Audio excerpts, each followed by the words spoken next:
Okay, guys, I'm audible. Good morning, all of you. How are you?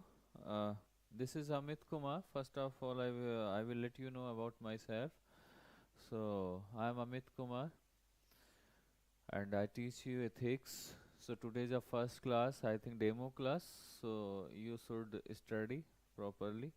And then we will study each and everything. Don't miss a single point. So please be carefully. You have to study. Okay. So let's start. For, so basically, I want to know how are you. I hope you are doing well. I am audible. Okay, I am audible. Okay, good.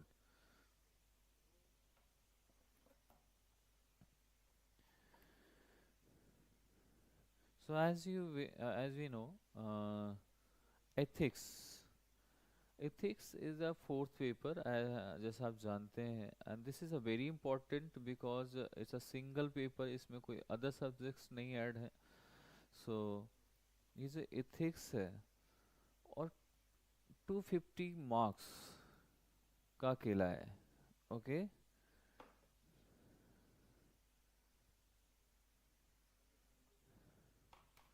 ठीक है. और इस चीज़ को लेकर यहाँ पर ये है, इसमें एप्टीट्यूड भी है आपका. Aptitude, attitude.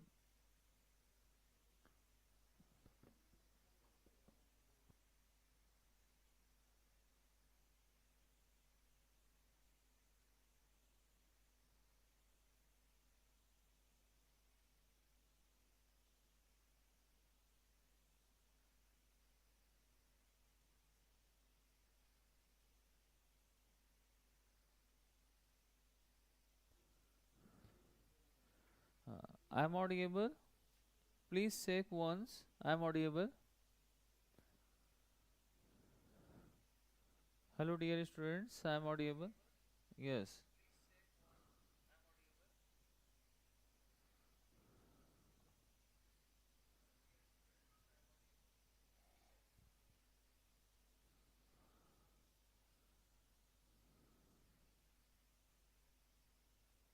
Yes. Okay. Good.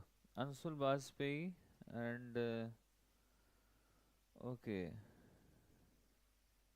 Okay. Good. So shall we start? Okay. So I'm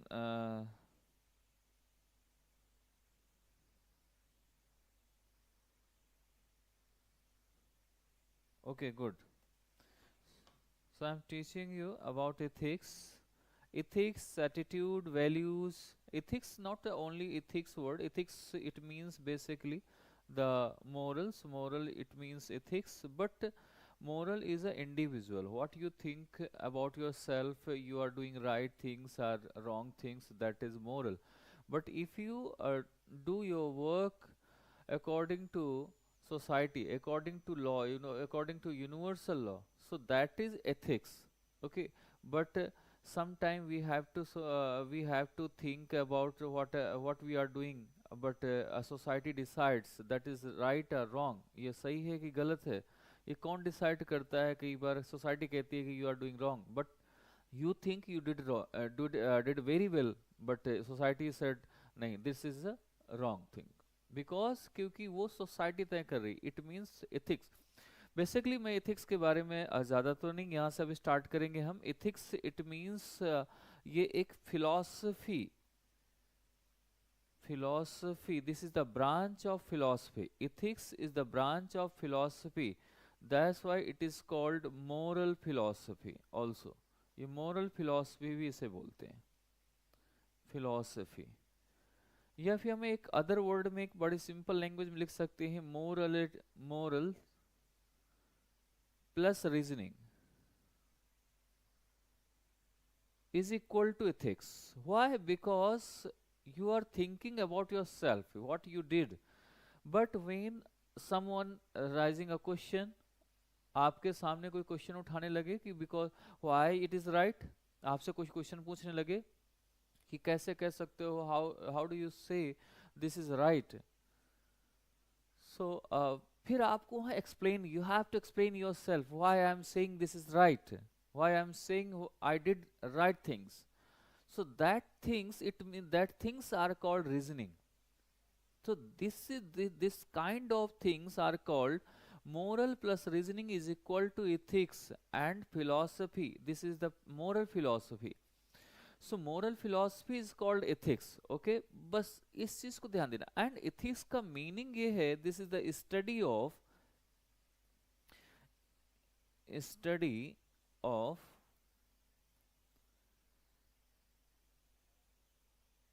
right or wrong of human action. जो ह्यूमन एक्शन कर रहा है, ह्यूमन कंडक्ट है, उसका राइट और रॉन्ग एक्शन क्या है, उस चीज को जो बताएगा, उस चीज को जो कहेगा, उसी को हम क्या बोलते हैं, उस चीज को हम लेकर आते हैं, उसको हम बोलते हैं क्या चीज, कि ये इथिक्स है. Basically this is ethics. तो इन चीज़ों को हमें बड़े इसमें बड़े उसमें देखना है, बड़ी हर एक पॉइंट को आपको नोट करते जाना है. बेसिकली मैं आपको नोट्स नहीं होगा तो मैं प्रोवाइड करा दूंगा. सो आपको अगर मैं कोई पॉइंट लिख रहा हूँ तो उन चीज़ों को हम वहाँ पर कर लेंगे, ठीक है. क्योंकि मैं यहाँ पर पूरा उस तरीके से तो नहीं, थोड़ा सा लिखाना बड़ा टफ हो जाएगा. So basically I am saying about the ethics. Ethics is the study of what is right, what is wrong in the human conduct. That is ethics. If you want to write, you can write. Ethics is the study of what is right or wrong in the human conduct, and this is the branch of philosophy which studies moral principles, also known moral principles. These are the ethics is also called moral principle, a moral philosophy. And you know most of things कि ethics, जैसे मैंने बताया है कि एक human जो concern कर रहा है, सोसाइटी के साथ जो डील कर रहा है, वो फिलोसफिकल रीजनिंग के साथ, तो that is called, it means your behaviour should consider. ये कौन कंसीडर कर रहा है, your behaviour society should consider right और wrong, are universal law consider right and wrong. Are you getting my point, what I am saying? आपको समझ आ रहा है जो मैं पढ़ा रहा हूं?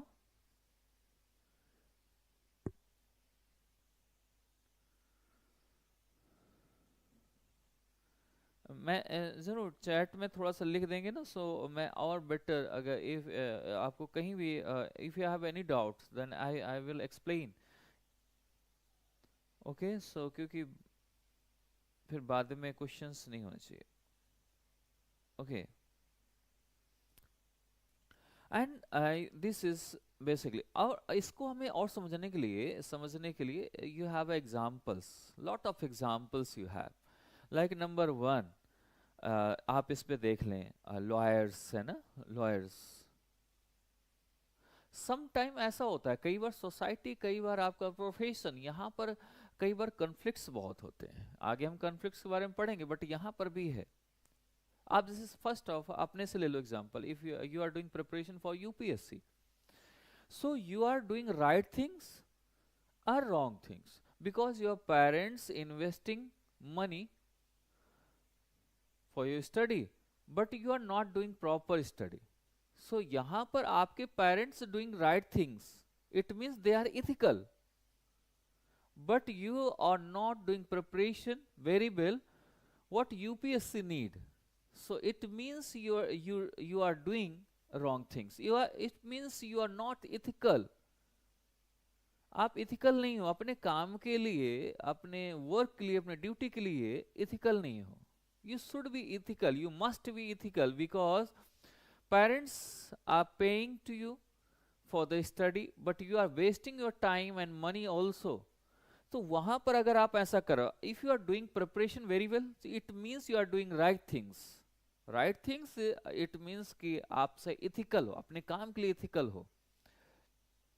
यही चीजें आफ्टर सम टाइम जब आप ब्यूरोक्रेट बनते हो तो आपको वहां पर भी काम आता है. वहां पर बहुत सारी चीजें, यूपीएससी में जब जाएंगे तो यहाँ पर यही बताता है इथिक्स की, और ड्यूटीज क्या है, आपकी पर्सनल ड्यूटीज क्या है, आपकी प्रोफेशनल ड्यूटीज क्या है, क्या आपके लिए राइट है, क्या रॉन्ग है, कैसे आप डिसीजन, अगर if you are doing right things, if you are thinking right things, तो इट आपका एक्शन भी राइट होगा, you will take right decision, you will make your right decision. तो वहां पर चीजें यहाँ पर आती हैं। सपोज करो कि एक लॉयर है, जैसे मैंने बताया लॉयर का भी है प्रोफेशन, कहता है कि आपका जो क्लाइंट है उसको जिताना है, you have to make that person win. But आपका जो सोसाइटी है, यू नो वेरी वेल कि ही इज गिल्टी, सोसाइटी के लिए रंग गलत है, ये इथिकल नहीं है। बट अगर आप सोसाइटी के हिसाब से करते हो तो वहां पर रॉन्ग हो जाओगे, अपने प्रोफेशन के साथ रॉन्ग हो जाओगे, अगर प्रोफेशन को देखते हो तो सोसाइटी के हिसाब से रॉन्ग हो जाओगे। कई बार ऐसे कन्फ्लिक्ट्स आते हैं। सपोज करो कि आप मुझसे पढ़ रहे हो, ठीक है, और मैं यहाँ पर आपको चीजें नहीं पढ़ाऊं ठीक से, नई चीजें कुछ स्किप कर दूं, कुछ चीजें नहीं समझ आए आपको और आप डाउट पूछ रहे हैं, मैं नहीं बता रहा, it means I am not doing right things. ये मेरा प्रोफेशन है और मैं इसमें आपको सही नहीं दे पा रहा, और मुझे इंस्टीट्यूट या कोई भी पे कर रहा है उस चीज़ का पैसा, तो मैं अगर ठीक नहीं कर रहा तो मैं इसका मतलब इथिकल नहीं हूँ अपने लिए। अगर मैं सही पढ़ा रहा हूँ आप सही नहीं पढ़ रहे हो तो यहाँ पर मैं इथिकल हो गया और आप अनइथिकल हो गए। तो यहाँ पर ये भी ऐसा भी एग्जाम्पल आप ले सकते हैं, अपनी लाइफ से रिलेटेड आप ले सकते हैं, हर चीज़ को सोच सकते हैं, that would be better. Next point is, इसमें एक पॉइंट और आपको ध्यान देना है, चीज़ों को और समझना है। मोरल क्या है, ये बेसिकली एथिक्स हो गया। एथिक्स क्या है, एथिक्स के बारे में आपने समझ लिया। What is moral, moral definition क्या है, कि आप पूछोगे कि सर इसमें आपने मोरल मोरल वर्ड बहुत बार जोड़ा है, what is moral. Basically moral, morals are personal principle, or individual कह सकते हो, आर पर्सनल कह सकते हो, personal principles on which one's judgement on of right और रॉन्ग आर बेस्ड। मतलब आपके पास इसमें रीजनिंग तो अवेलेबल होती है बट इंडिविजुअल लेवल पर रीजनिंग है। इट मीन्स कि यहाँ पर रीजनिंग जो होगी या फिर कुछ भी बात होती है वो कैसी है, इंडिविजुअल है ना, individual level, or personal based, personal level. Reasoning यहां पर भी होगी बट आप अपने में सोच रहे होगे, ये घर से मिलते हैं। जैसे कहते हैं ना कभी कभार कि वो मेरा भाई किसी की नहीं सुनता, उसको जो सही लगता है वो ठीक करता है। जैसे आप कहते हैं हमारे पापा हमेशा ठीक रहते हैं, वो कभी गलत नहीं कहते, लेकिन सोसाइटी पता नहीं उनको क्यों कहती है गलत गलत है। रीजन ये है कि आपको चीजें समझ नहीं आ रही, सोसाइटी क्यों कह रही है, क्योंकि अकॉर्डिंग टू सोसाइटी वो कहीं ना कहीं रॉन्ग है। वो आपको या पर्सनल मोरालिटी पर आपको लग रहा है कि ये चीजें सही लग रही हैं, उनको लग रहा है सही लग रही हैं।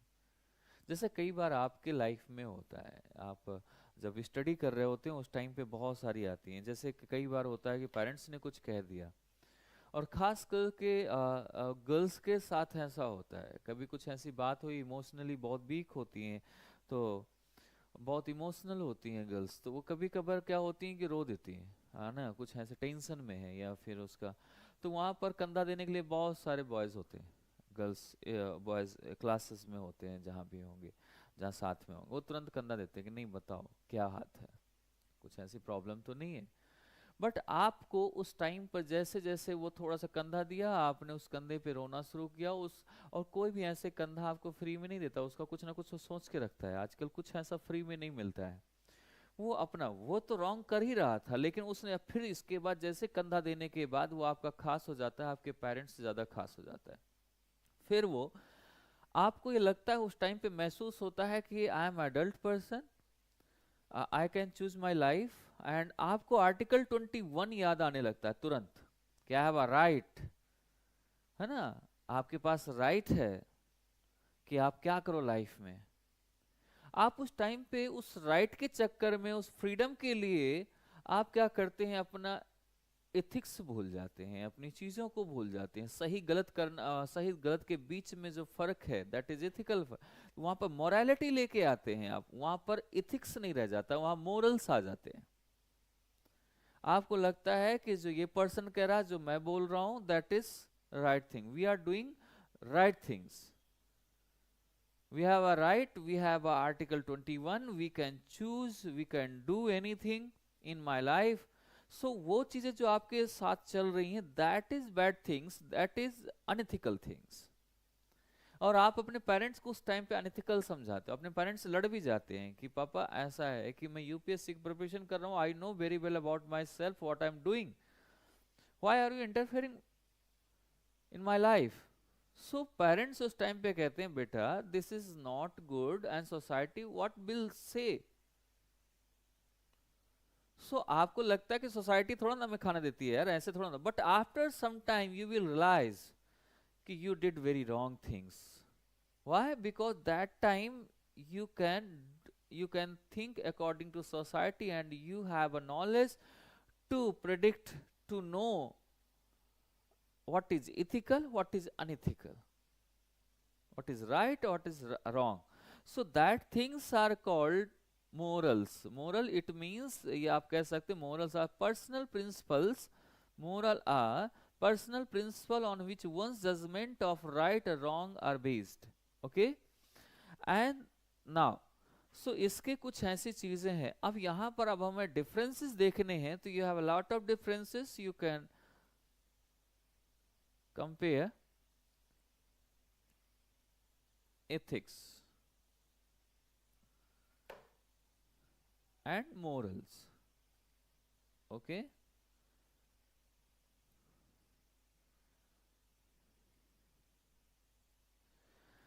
ethics are the rule of human conduct, rule of human conduct and recognized in particular groups. जैसे किसी कंपनी में काम कर रहे हैं, जैसे आप आईएएस बनेंगे तो आपका जो डिपार्टमेंट होगा उसके रूल एंड रेगुलेशंस होंगे, उसके अकॉर्डिंग काम करोगे तभी आप इथिकल काम कर पाओगे. उससे बाहर जाके काम करोगे तो इथिकल नहीं काम हो पाएगा, है ना. तो वो चीजें भी आपकी यहाँ पर आती हैं. आपकी ऑर्गेनाइजेशन, आपकी सोसाइटी, आपका कल्चर कई बार आपको इथिकल बनाता है. ठीक है. So recognised conduct, recognised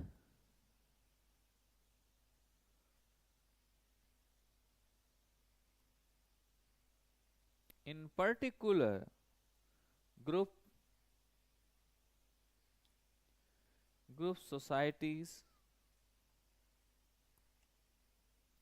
culture, कई बार आपको ये भी इथिकल अनइथिकल के उसमें ले आता है. हम कहते हैं ना कि यार अभी भी देख लो, कभी कभार आपके आसपास के उसमें पेरेंट्स कहते हैं कि हमारे यहाँ कल्चर है कि गर्ल्स ये फीट टच नहीं करती हैं किसी की, because girls are like a goddess, देवी की तरह हैं, दुर्गा की तरह हैं, तो इनसे पैर नहीं छुलाते.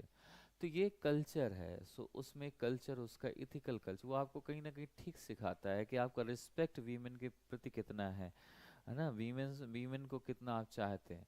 तो एक वो है. मोरल क्या है? Moral are principle on which one's judgement. Moral क्या है? Morals are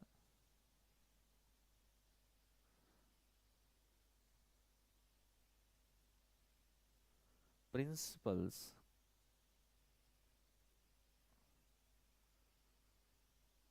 on which one's judgment of right and wrong are based.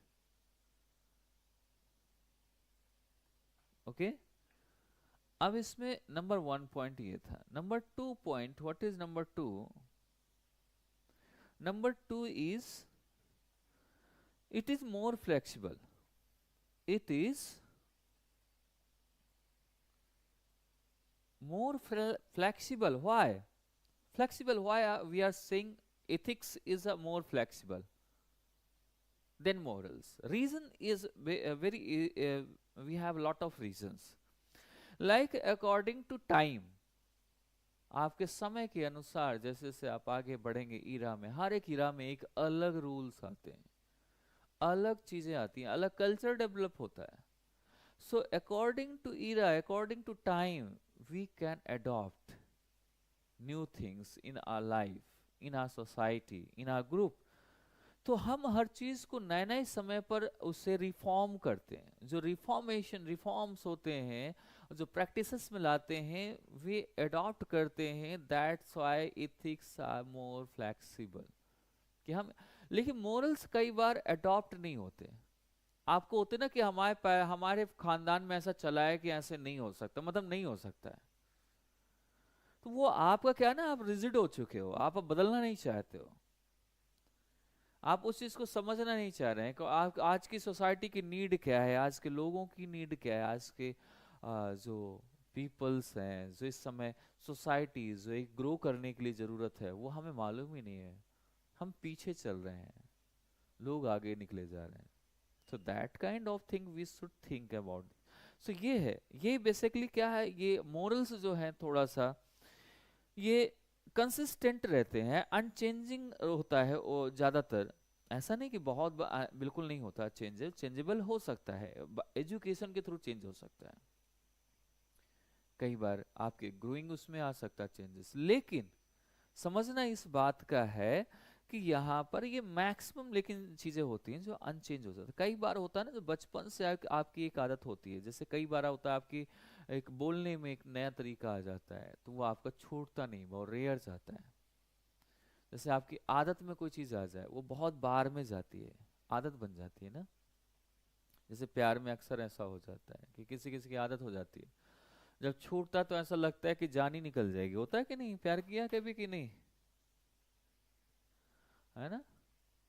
You do love someone, तो आपने किसी को प्यार करते हो या किया होगा, पेरेंट्स को भी। अगर कोई दूर जाता है, मैं पेरेंट्स का प्यार प्यार तो लव जो होता है वो अनकंडीशनल होता है, बट आपका जो जिससे आप करते हो आज की डेट में वो अनकंडीशनल नहीं है, वो कंडीशनल है। एंड कंडीशनल के साथ साथ प्रॉफिटेबल भी देखता है कि कहाँ से प्रॉफिट मिल रहा है, दैट इज इम्पोर्टेंट थिंग। तो उस चीज को हमें लगता है कि नहीं यार, I can't live without you, वो भी कह रहा है कि I can't live without you. इस चक्कर में रातें निकल जाती हैं, पढ़ाई नहीं होती है इस चक्कर में, और आपको लगता है कि नहीं यार, इसको नहीं टाइम दूंगा तो गलत कर रहा हूँ इसके साथ। अरे जिस चीज के लिए आप आए हो, you are here for the study, but you are doing other things. So आपको स्टडी लगता है सेकेंडरी है, ये फर्स्ट है, ये प्राइमरी है ये, बट ऐसा नहीं होता है, ऐसी चीजें बिगड़ जाती हैं। सो आपको उस टाइम पे लग रहा है कि ये चीजें ठीक चल रही हैं, ये चीजें, लेकिन वहां पर मैं चेंज नहीं हो सकता, मैं कभी बदलूंगा नहीं। बदल सकते, क्यों नहीं बदल सकते भाई। According to time you have to change yourself, because time needs to change. तो उस टाइम पे चेंज होना बहुत जरूरी है। तो वो आपको चीजें समझती हैं, ऐसा थोड़ा ना है कि I can't live without you, you can live without anybody. Because आज जब आपके पेरेंट्स आपके बिना रह सकते हैं, तो आप भी रह सकते हो किसी के बिना। वहां पर आपको ये चूज करना है कि what is ethical, what is unethical things. So that is main things. तो ये दो डिफरेंसेस। नंबर 3 डिफरेंस, यहाँ पर 3 डिफरेंस में ये है, ऑफन अप्लाइज टू ग्रुप्स और सोसाइटी। ये ग्रुप्स और सोसाइटी में अप्लाइज होता है, group or societies. But morals, personal morals them believe in wrong, ये कैसा रिगार्डलेस है। एंड ये अप्लाइज टू इंडिविजुअल, ये इंडिविजुअल अप्लाई हो रहा है। ये कैसा, ग्रुप एंड सोसाइटी में अप्लाई हो रहा है, दिस इज इंडिविजुअल। जैसे कहते हैं ना कई बार कि मैंने अपने में चेंज लेके आया हूँ, आपको कई बार सोसाइटी इन्फ्लुएंस करती है, वो आपका इथिक्स है, या आप सोसाइटी को इन्फ्लुएंस कर रहे हो, वो इथिकल चीजें हैं। जब आप को अपने आप को चेंज करने का कोशिश कर रहे हो, सिर्फ अपने आप को, और अपने हिसाब से चेंज करने की कोशिश कर रहे हो, not according to society, not according to groups, not according to your office, universal law. You are changing yourself according to you. तो that is moral things. ठीक है, ये morals हैं। इसके बाद आपके एक चीजें और भी इसमें आ सकती हैं, इसमें एक्सटर्नल थिंग्स ज्यादा हैं एथिक्स में, एक्सटर्नल थिंग्स, इसमें इंटरनल ज्यादा है, राइट। एंड इसमें पब्लिक प्राइवेट की अगर बात करें, डिस्कस करें, तो यहाँ पर ग्रुप भी है, सोसाइटी है, जैसे मैंने बताया। यहाँ पर पर्सनल इंटरनल बिलीफ ज़्यादा है, इट मीन्स यहाँ पर पब्लिक कम प्राइवेट ज़्यादा है, आपकी अपनी लाइफ से रिलेटेड होता है, यहाँ पर पब्लिक ज़्यादा होता है। इसका सीधा सीधा एग्जाम्पल आप देख लो, कई बार ऐसे कर्नाटका में आपने एक ब्यूरोक्रेट के बारे में, you heard about the bureaucrat DM, so he committed suicide because of he couldn't understand his wife, वो डिसीजन ही नहीं ले सका, अपनी वाइफ को नहीं समझ सका, तो उस चीज की वजह से आके प्रेशर में उसने हर सिचुएशन हैंडल नहीं कर पाया, तो उसने सुसाइड कर लिया। That kind of things are very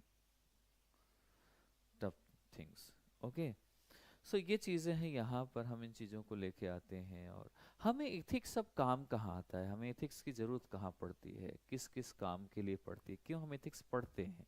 reason number one, you can handle the situation, you can handle the situation number one, because you know कि what you have to take the decisions, किस situation में कैसा decision लेना है, situation कैसे handle करना है, लोग क्या कैसे कहेंगे, उस चीज़ को समझने के लिए यहाँ पर इस चीज़ को ध्यान देते हैं।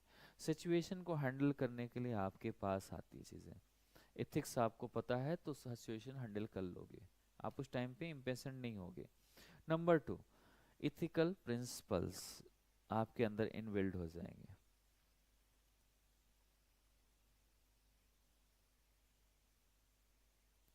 नंबर थ्री, आपके अंदर एक क्वालिटी और आ जाएगी, ethical decision making.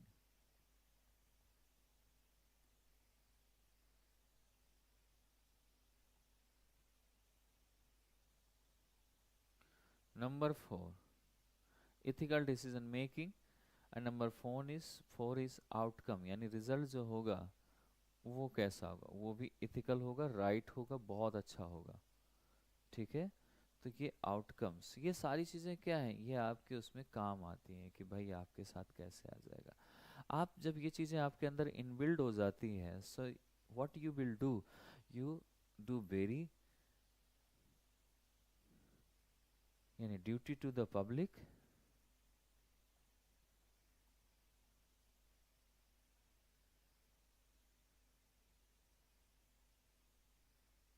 public. Number two, because you are a civil servant, as you have you has an ethical obligations to protect the public interest and including health and environmental safety.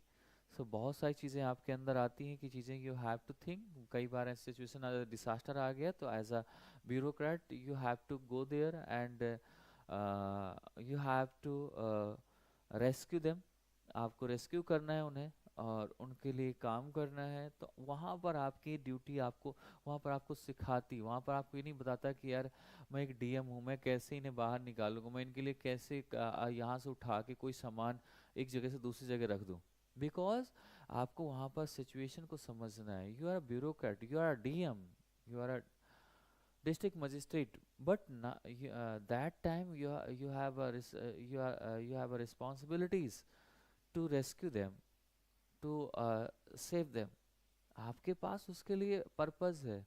तो आपको यही तो सिखाया जाता है कि अगर उस टाइम पे सिचुएशन आती, जैसे अभी अभी केरला में हुआ था, है ना, वहाँ पर भी डिसास्टर आया, लैंडस्लाइड्स हो गया, तो वहाँ का जो हेड होगा या डिस्ट्रिक्ट मजिस्ट्रेट या आईपीएस होंगे, उन्होंने क्या काम नहीं किया होगा, एक एक ऑफिसर का मैं नाम याद नहीं आ रहा, साउथ का ही था, बेसिकली वहाँ पर जब डिसास्टर आया तो उन लोगों ने क्या किया, इसको आ, उन्होंने अपने साथ एक अनाज खुद बोरी पर, जो उनके लिए खाने पीने के लिए फूड है, वो लेकर कंधे पे रख के लगभग 3 to 4 किलोमीटर पैदल गए।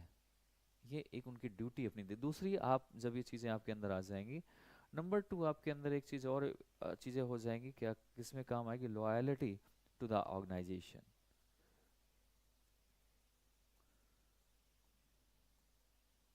To the organisation. Why, because of, क्यों ये ऐसा क्यों है, लॉयल्टी क्यों है, लॉयलिटी इसलिए क्योंकि आप देखो कई बार होता है कि लड़का जैसे कि कई बार जब आप आईएएस नहीं बनते हैं, कुछ नहीं, अभी आप स्टूडेंट लाइफ में हैं, तो आपको लगता है कैसे भी काम करके ले लें, पैसा बहुत इंपॉर्टेंट होता है। बट आप जब ब्यूरोक्रेट बनते हैं, जब आपकी फाउंडेशन कोर्सेज वहाँ होती हैं, जब आप समझते हैं, अपने ड्यूटी को समझते हैं, जब आपको बताया जाता है कि आपकी ड्यूटीज़ क्या हैं, तो जब ज्वाइन करते हैं तो आपको वहाँ पर समझ आता है कि यार मुझे गलत चीज़ें नहीं करनी है, मैं एकदम सही चीज़ें करूँगा। आपको क्यों? क्योंकि आपको अब इथिकल आपके अंदर इनबिल्ड हो चुका है। You are a very ethical person now. So अब आपका दोस्त भी कहता है यार तू डीएम है वहाँ का, देख लेना मेरा काम, तो आपने कहा यार मेरे से होगा नहीं। वाई? बिकॉज कि आप ईमानदार हो रहे हो, आपको अपनी ड्यूटी समझ आ रही है कि मुझे ये, अगर मेरा दोस्त गलत है मैं इसका साथ क्यों दूं भाई। तो वो चीज़ें हैं, इथिकल डायलेमा से बाहर आपको निकालता है ये।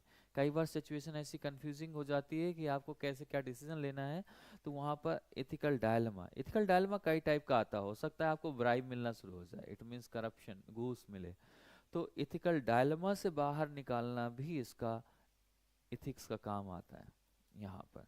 तो ये सारी चीज़ें इथिकल डायलेमा से क्या होता है कि आपके जैसे कि पॉलिसीज़ क्या है उसके हिसाब से काम कर रहे हो आप अपने रूल एंड रेगुलेशन के हिसाब से काम कर रहे हो, उसको सॉल्व करने की कोशिश करोगे। इवेल्युएट रिस्पॉन्सेस इवेल्युएट करोगे आप, एक्सटर्नल इंटरनल जो आपके आपके अंदर चाहिए चीज़ें, उन चीज़ों को आप एविडेंसेस आपके सामने आना चाहिए दिन, जिससे आप सही चीज़ को प्रोटेक्ट कर सके और अदर चीज़ को आप निगलेक्ट कर सकें। तो ऐसी बहुत सारी चीज़ें आपके सामने आने वाली होती है। तो इन चीज़ों को, ये चीज़ें आती है आपके, इससे रिफ्लेक्शन क्या होते हैं? रिफ्लेक्शन ये होता है जब आप ऐसी चीज़ें करते हैं तो आपको रिफ्लेक्ट करता है रिवॉर्ड के फॉर्म में। रिवॉर्ड कैसा? वहाँ पर पैसा नहीं मिलता, आपको प्रमोशन मिल सकता है,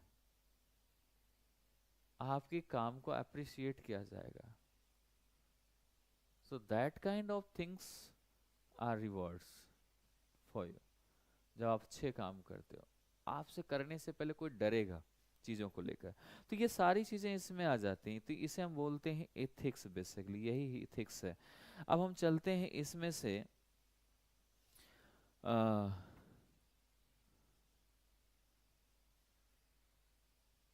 टाइप ऑफ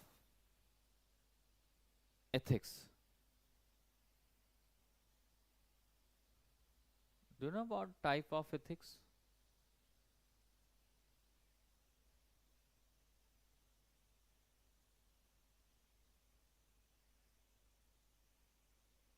नंबर एक,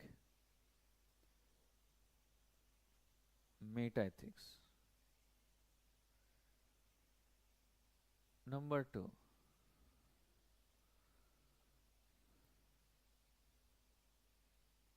normative ethics. Number three,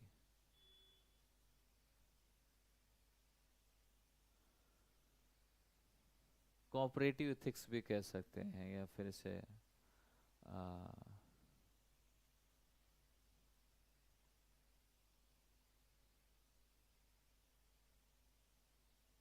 sorry,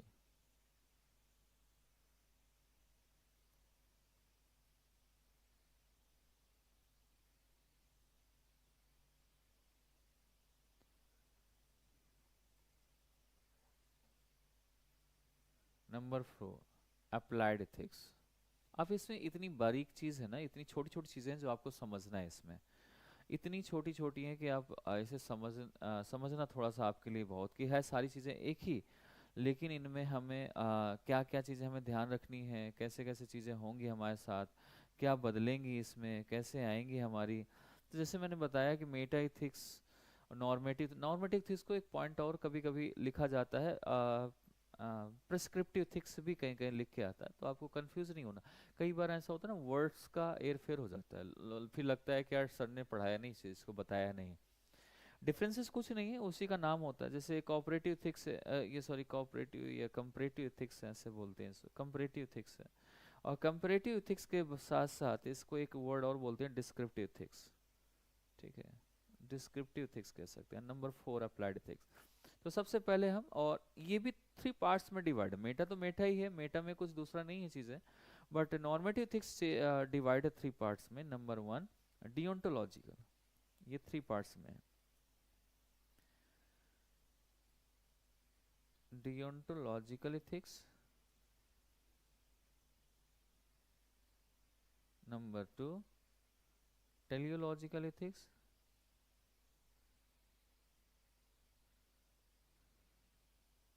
Number 4, virtue ethics. Number 3, virtue ethics.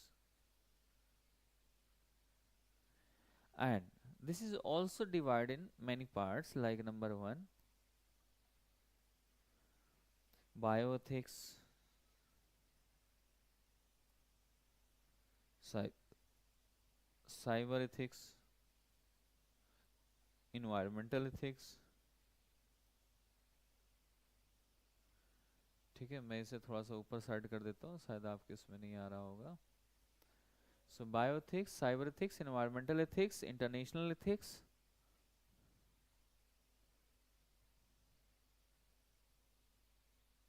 ठीक है, ऐसे इसमें सारी चीजें etc ऐसे सब इसमें ला सकते हो. अब सबसे शुरुआत करते हैं इसमें कि मेटा एथिक्स क्या है, कैसे चीज़ें आ रही हैं, कैसे इसे हम क्लियर कर सकते हैं कि भाई हमारी ये चीज़ है, मेटा एथिक्स हमें ऐसे पढ़ना है. क्या है नॉर्मेटिव एथिक्स, क्या है डियोंटोलॉजिकल एथिक्स, क्या है वर्च्यू एथिक्स. ये लाइफ में बहुत बार आपको आता है. Sir can you please speak loud little bit. अच्छा, okay okay, now I am okay. Now, please answer me.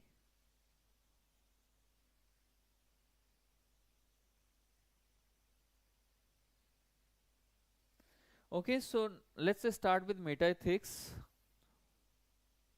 Okay, meta ethics.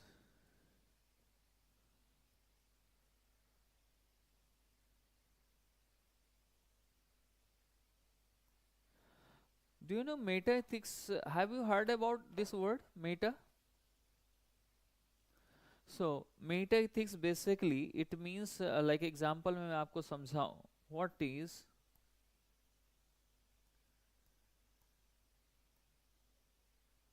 meant by a wrong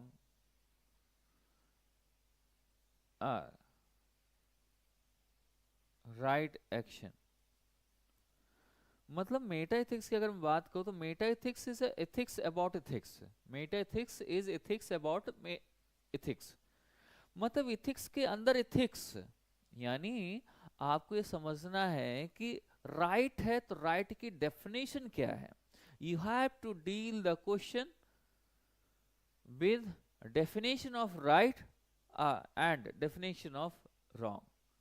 उसके डेफिनेशन के साथ, ये नहीं कि आपको राइट लग रहा है तो ठीक है, सोसाइटी के लिए राइट है तो ठीक है, नहीं. आपको ये भी समझना है कि क्यों राइट है, इसका डेफिनेशन क्यों है ऐसा. जैसे आपको सोचते हो टेररिस्ट होते हैं ना, टेररिस्ट आते हैं है ना. टेररिस्ट को मालूम होता है जब उनके लोग होते हैं जो उन्हें आका जिन्हें बोलते हैं आप, उनके जो उन्हें बेसिकली ट्रेन करते हैं, तो उस टाइम पर आप देखो वो कहते हैं कि हम किसी को अगर मारेंगे तो क्या सही है क्या रॉन्ग है. वो राइट की डेफिनेशन वहां पर उन्हें गलत राइट की डेफिनेशन बताते हैं. उन्हें राइट का डेफिनेशन सही नहीं बताया जाता, उन्हें रॉन्ग का डेफिनेशन सही नहीं बताया जाता. उन्हें वहां पर राइट एंड रॉन्ग का डेफिनेशन अलग अलग होता है. नंबर एक कि वहां पर आपका राइट का डेफिनेशन कुछ और होगा. उनको ये बताते हैं कि कैसे आप सही हो. अदरवाइज उसको मालूम है कि अगर मैं किसी निर्दोष को मारूं, इनोसेंट पर्सन को, if I kill any someone who is innocent, so I think it is very wrong thing. But आपको उस चीज में समझना है. कई बार होता है कि मैं आज जान नहीं लूंगा किसी की, बट आपके घर में या कहीं पर आपकी जगह पर टेररिस्ट अटैक कर गया, उस टाइम पे आप किसी की जान नहीं ले रहे तो आपको मार देगा वो. तो उस टाइम पे एक तो सिचुएशन आ गई, दूसरी आपको एथिक्स कल वहां पर क्या सोचना है, राइट और रॉन्ग की डेफिनेशन वहां पर आपको तुरंत पता होनी चाहिए सिचुएशन को हैंडल करने के लिए और चीजें ठीक करने के लिए. तो I think this is the Meta ethics basically. समझ आ रहा है ना चीजें, क्योंकि ये ना हो बाद में कि हमें और जब कहीं भी कोई पॉइंट पे डाउट हो ना तो आप मुझे बताएंगे जरूर, क्योंकि यही एक आपका है कि अभी ये जो पढ़ लेंगे बाद में, अगर क्लासेस के बाद अगर याद रखते हो तो फिर क्लासेस अगर ख़त्म हो कंप्लीट हो जाए उसके बाद पूछो तो फिर चीज़ें होती नहीं है उस टाइम पे। फिर पता लगे सारे इथिक्स कंप्लीट हो गया, फिर आप पूछ रहे हो कि अब मेरे पास डाउट है, तब मैं नहीं होऊंगा शायद आपके पास। तो उस टाइम को अगर हम क्लास के एंड में है या फिर साथ ही साथ पूछ लेंगे तो ठीक रहेगा। It means deal ethics, Meta ethics deals with question, deal with deal with definition of right sorry,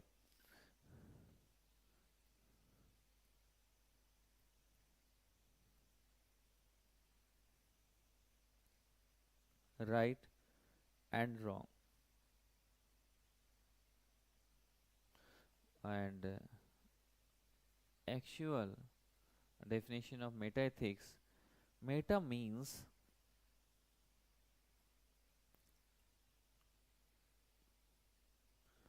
about the things itself,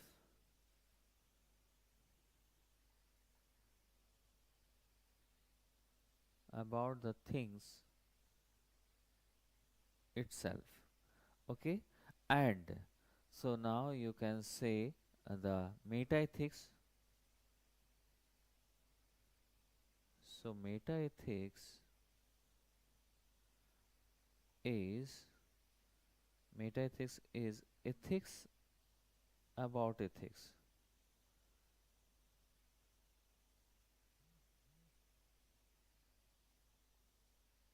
ठीक है, ये दो चीजें इसमें आ जाएंगी। नंबर 2, हम इसमें ये हो गया मेटा एथिक्स, समझ आ रहा है मेटा एथिक्स।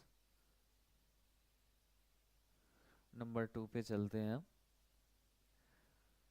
Normative ethics.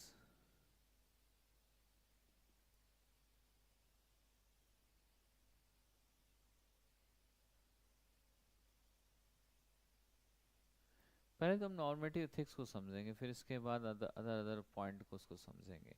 यहाँ पर भी हमें क्या है ना कि जो नॉर्म इसमें बेसिकली नॉर्मेटिव एथिक्स का मतलब है, यहाँ पर 3 पॉइंट है ना आपके इसके, डियोंटोलॉजी, डियोंटोलॉजिकल एंड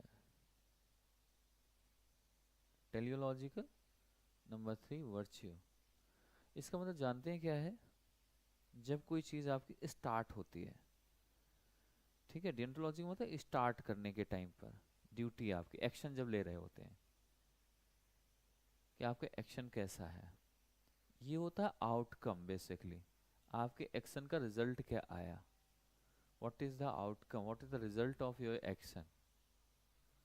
ओके, नंबर 3, ये किसी के लिए आप कितना ज़्यादा चीज़ें समझते हो, कितना ज़्यादा आप एथिक्स को समझते हो, कितना लोगों के लिए आप समझ पा रहे हो, लोगों के लिए कर पा रहे हो। वर्च्यू है, यहाँ पर सम्मान की बात है, आपकी चीज़ों को लेकर यहाँ पर बात हो रही है। तो यहाँ पर 3 चीज़ें, तो बेसिकली ये जो एक्शन है, नॉर्मेटिव का मतलब ही यहाँ पर एक्शन से है। अब जो एक्शन लिया जा रहा है, इसको भी डेफिनेशन के साथ, राइट एंड रॉन्ग के डेफिनेशन के साथ इसको, इस एक्शन को क्लियर करना होगा। राइट और रॉन्ग, जो definition of right and wrong deal with action, deal with definition of right and wrong, इसके साथ हम इसको नॉर्मेटिव एथिक्स को समझते हैं। और ये हमारी इसकी शुरुआत ऐसे हो सकती है। ये जरूरी नहीं कि आपको दिखे बाहर, कई बार होता है कि लोगों के अंदर होता है, जैसे कि प्लेटो ने कहा है, प्लेटो जानते हो ना, प्लेटो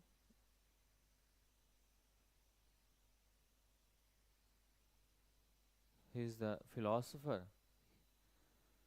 and he was a student of Socrates। तो प्लेटो प्लेटो सेड कि ऐसा नहीं है कि कोई पर्सन के अंदर अगर एक्शन है तो उस चीज को वो शो करेगा तभी पता चलेगा कि वो इथिकल है। कई बार होता है अनइथिकल, इथिकल है लेकिन वो शो नहीं कर पा रहा है, इट मीन तब भी ठीक है वो। तो यहाँ पर वो चीज को भी, तो यहाँ पर एक होता है डियोंटोलॉजी। डियोंटोलॉजी की अगर बात करते हैं तो काम स्टार्ट करने से पहले जब काम कर रहे होते हैं उस टाइम पर आपका एक्शन जो है, what is right and wrong, क्या है एक्शन, कैसे है आपका, राइट है कि नहीं है, तो उस चीज को हम यहाँ पर लेके आते हैं। दूसरा चीज ये है कि जब आपका रिजल्ट आता है उसे टेलियोलॉजिकल बोलते हैं। आपका जो रिजल्ट है वो इथिकल, अगर आप राइट एक्शन लेंगे तो राइट रिजल्ट आएगा, अगर आपका एक्शन ठीक नहीं होगा तो आपका रिजल्ट भी ठीक नहीं होगा। और जब ये नहीं होगा तो ये नहीं होगा, तो दोनों चीज इसका मतलब रॉन्ग कर रहे हो आप, you are not ethical person, you are not doing right things. You had take action, जो आपने एक्शन लिया था वो आई थिंक कहीं ना कहीं गलत था, your action was wrong, that's why your result is wrong. ठीक है, तो इस चीज को है यहाँ पर, तो इन चीजों को हमें समझना है, इस चीज को हमें जानना है। अपनी देखो एथिक्स क्या है, कि जब मैं आपको एक एक्चुअल में आपको बता दूं, एथिक्स बेसिकली जब आप अपनी लाइफ में अपनी चीजों को अपने उसमें उतार लेते हैं, अपने आप को देखो, आप चारों तरफ ध्यान से समझने की कोशिश करो कि आप क्या कर रहे हो। आप स्टडी से लेके अभी अपने जीवन से लेके जहाँ से आपने स्टडी की है, गांव घर जो भी आपका है, विलेज, आसपास सोसाइटी जो लोग जी रहे हैं, वही तो इथिक्स है। इथिक्स कोई नई चीज नहीं है, ethics not a different things. Ethics कह सकते हैं all things is going around you, जो भी चीज चल रही है आपके आसपास वो सारा तो इथिक्स है, बस आपको उसमें समझना है राइट एंड रॉन्ग के डेफिनेशन के साथ, वही इथिक्स है। बट हमें यूपीएससी के लिए थोड़ा सा थियोरेटिकल हमें समझना पड़ता है उस चीज़ को, और थोड़ा सा अच्छे से समझना पड़ता है। ठीक है, तो ये हमारी हो गई चीज़ें। वर्च्यू का मतलब यहाँ पर इस चीज़ से लेकर हम यहाँ पर आ सकते हैं, इस चीज़ को यहाँ पर देख सकते हैं। वर्च्यू इथिक्स इज मीन्स सब ब्रांच, और कि आप कितना अच्छा किसी के लिए काम कर रहे हैं, किसी का सम्मान का कितना ध्यान रख रहे हैं, किसी के रिस्पेक्टफुली कितना काम कर पा रहे हैं, बट उसमें आपको अनएथिकल नहीं होना रिस्पेक्ट के लिए, तो उस चीज़ को एथिकल भी रहें और चीज़ें भी अच्छी हो जाएं, तो ये हमारा वर्च्यू हो गया। ठीक है, अब आते हैं हम descriptive. Number third is descriptive या कंपेरेटिव कह सकते हैं, descriptive ethics. Descriptive ethics deal with belief about the morality. ये करती है कि किसी आदमी को अगर मार रहे हो उस टाइम पर आपको समझना है, उस टाइम पे थोड़ा अपना भी दिमाग लगाना है। लोगों को मारना तो पाप है, अहिंसा आप कहते हो अहिंसा इस अहिंसा परमो धर्मा, हिंसा गलत है, लेकिन आपकी सिचुएशन ऐसी है कि आपको उसको मारना है, you have to kill him because situation demands. आप उस टाइम पे नहीं करोगे तो आपको मार देगा। सही गलत के बारे में वहाँ टेररिस्ट की बात हो रही है, ये नहीं कि आपने गलत किया तब कोई मार रहा है, वो अलग बात है, लेकिन आपकी सिचुएशन ऐसी है।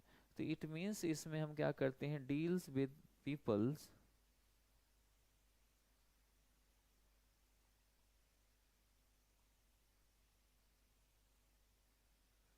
Peoples belief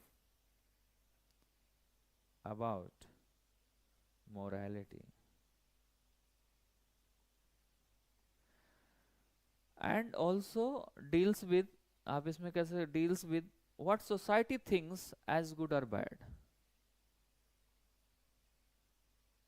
deals with what society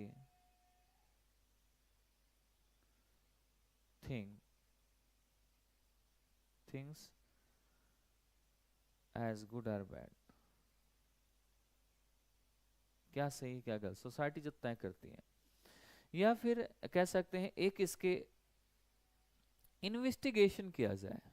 investigation मतलब ये है तो डेफिनेशन के साथ, लेकिन इसमें डेफिनेशन ये है कि इन्वेस्टिगेशन ये है कि मोरल बिलीफ्स का जो एक अलग अलग ग्रुप में है, कई सारे हम ग्रुप कई सारी सोसाइटी का लिया हमने, हमने देखा कि यार ये ग्रुप ये कंपनी ऐसा क्यों करती है, इस कंपनी में ऐसा क्यों रूल है, थोड़ा हम अदर कंपनी के भी रूल निकालते हैं, फिर चीज़ों को निकालते हैं, फिर उससे कंपेयर कराते हैं, उन चीज़ों को देखते हैं, इन्वेस्टिगेट करते हैं बेसिकली कि क्यों है ये सही।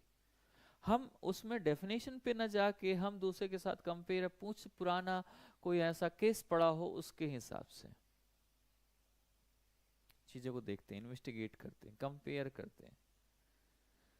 तो इस चीज को हम बोलते हैं डिस्क्रिप्टिव। ठीक है, कि ऐसी सिचुएशन आई थी तो उन्होंने क्या किया था, ऐसी सिचुएशन आई थी तो उसने क्या किया था, तो इस चीज को हम बोलते हैं यहाँ पर। अब आते हैं अप्लाइड एथिक्स पर, नंबर 4।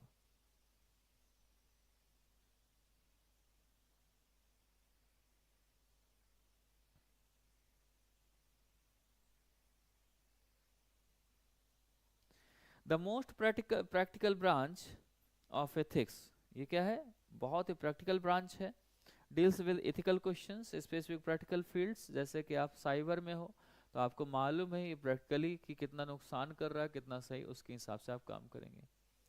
जैसे अभी आप साइबर में तो है ही है, बाकी और भी चीज़ों में आपको बोल सकते हो। जैसे कि आप 5G लाने की हम बात कर रहे हैं कि 5G सभी पूरे वर्ल्ड में सभी लोग आगे बढ़ रहे हैं, हम क्यों पीछे? हम इन्वायरमेंट को भी ध्यान देना है, हमें काम तो करना है, हमें प्रोग्रेस तो करनी है, बट हमें कुछ चीज़ों को ध्यान भी रखना है, इन्वायरमेंट को भी ध्यान रखना है, लोगों की सिक्योरिटी का भी ध्यान रखना है, सेफ्टी का भी ध्यान रखना है, लोगों के साथ रिलेशन का भी ध्यान रखना है। अभी देख लो ट्रम्प जीता हुआ है उसके साथ हमारे रिलेशंस कैसे होंगे, उनके साथ कैसे हमारी चीज़ें बैठेंगी, इंटरनेशनल रिलेशन हमारे कैसे बनेंगे, इथिकल रिलेशन होना चाहिए, हम उनके साथ रॉन्ग नहीं करें, वो हमारे साथ रॉन्ग ना करें, ऐसी बहुत सारी चीज़ें हमारे साथ आने लगती हैं। तो ऐसी भी ये बात है ना। तो इनको हम बोलते हैं अप्लाइड एथिक्स में, चाहे वो किसी के साथ बिहेवियर में, आप एक प्रैक्टिकल है, हम प्रैक्टिकल करके देखते हैं, भाई हम कर रहे हैं, आपको हमें लग रहा है चीज़ें गलत है, मेरे साथ हुआ है या किसी के साथ एक के साथ हुआ है, तो हम उस चीज़ को एक रूल बना लेते हैं कि अब अगली बार से ऐसा नहीं होगा, है ना। तो इन चीज़ों को हम देखते हैं, समझते हैं।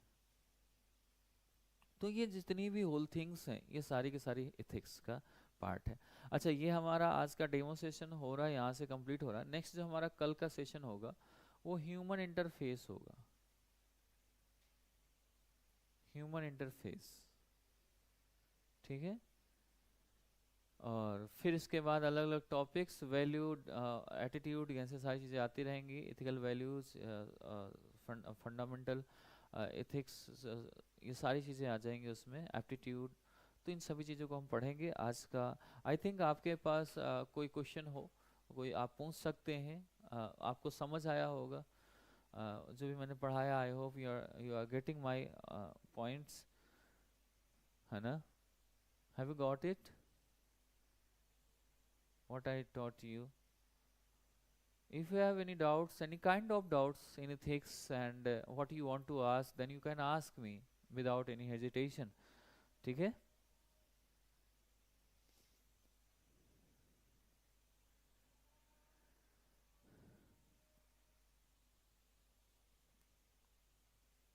किसी को है डाउट?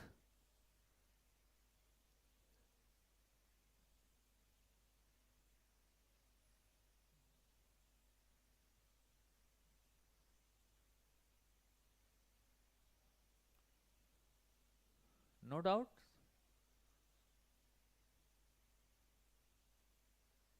है?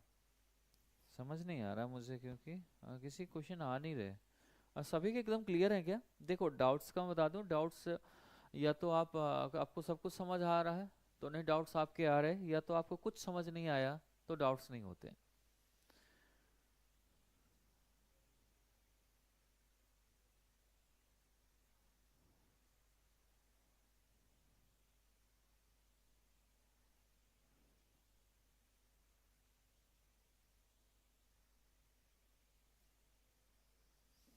Okay guys, so will meet tomorrow, class में मिलेंगे हम जल्दी आपसे। और आपने आप डाउट्स घर पे भी पढ़िएगा, कुछ प्रीवियस ईयर क्वेश्चन भी हम साथ में कराएंगे, उनके भी साथ चलेंगे, ठीक है। Okay guys, thank you, bye bye, take care.